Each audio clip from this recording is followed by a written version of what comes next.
¿Cómo están, queridos amigos? Seguimos en Teología en Minutos, que también se ve por T de Tíos, una plataforma de mi buen amigo Henry Márquez.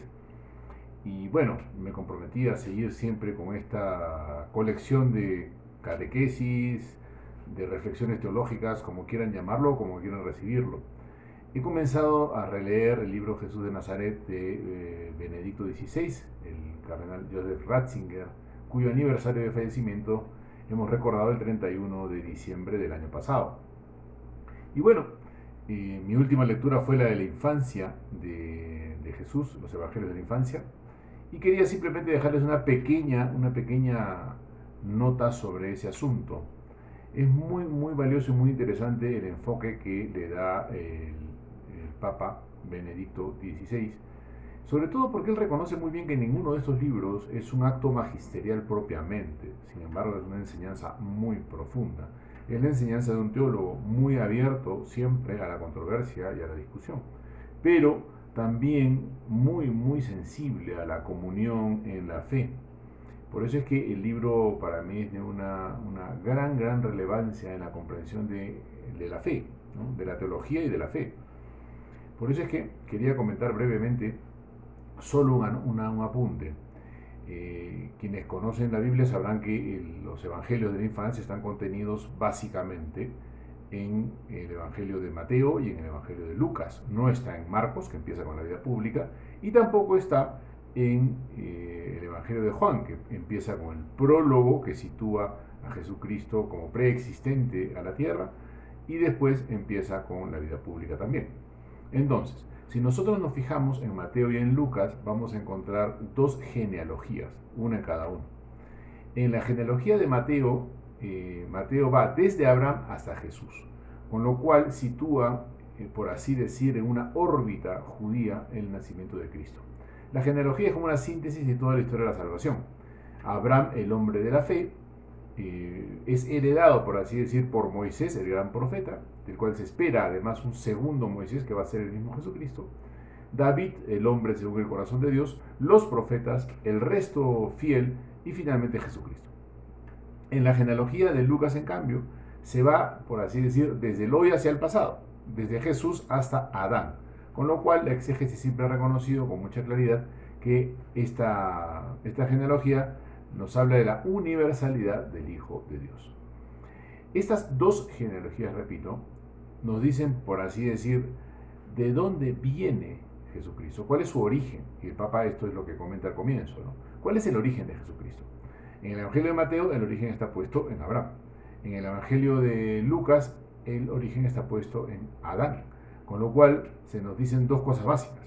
Jesucristo viene de los judíos, pero también viene de la humanidad en general. Es decir, está completamente enlazado con nuestra naturaleza, tanto en la historia universal como en la historia del pueblo elegido, que a su vez tiene una vocación universal. El pueblo judío, el pueblo de Dios, tiene una vocación de predicar y de hacer presente la palabra del Dios verdadero en todo el mundo. Y Jesucristo es el que termina continuando esto y lo proyecta hacia el final de los tiempos. Y aquí hay una cosa muy curiosa. Si la pregunta es ¿de dónde vienes o de dónde eres tú? La pregunta que le hace Pilato a Cristo, ¿de dónde eres? ¿No? Unos decían, no es de Nazaret, pero no era de Nazaret de origen, sino de Belén, por lo tanto, del pueblo de David. Entonces, ¿de dónde eres? Bueno, es de Belén, es de Nazaret, porque vivió allí, es de ascendencia judía y es de ascendencia universal humana, es el nuevo Adán. Y esto se ve complementado, yo no diría contrapesado, sino complementado, es mejor, sí, con el prólogo de San Juan. Porque el prólogo de San Juan a la pregunta, ¿de dónde vienes tú? Es en el principio, la respuesta es en el principio era el verbo. ¿No? En el griego, en el principio, el griego también se traduce como, perdón, se traduce en el principio y en el griego en el arjé, ¿no? El arjé. El principio no solamente es entendido como el comienzo, sino como el principio de todas las cosas. No solo el comienzo, me queda claro, ¿no? Queda claro, ¿no? O sea, un principio no es solamente el comienzo, un principio es algo que se mantiene como principio y fundamento de la realidad. Entonces, en el arjé, en el principio y como principio estaba y es el logos. Entonces, podemos decir, se pueden precisar muchas cosas, pero podemos decir que el prólogo de San Juan lo que hace es hablarnos de la naturaleza divina de Jesucristo, la naturaleza preexistente de Jesús. Este Dios verdadero, el Hijo, el Verbo del Padre, que era Dios, estaba con Dios y a partir del cual se hizo todo lo que existe, se ha hecho hombre, se ha hecho hijo de Adán y se ha hecho hijo de Abraham. Y por él ha llegado a nosotros lo que Dios nos quiere decir para siempre.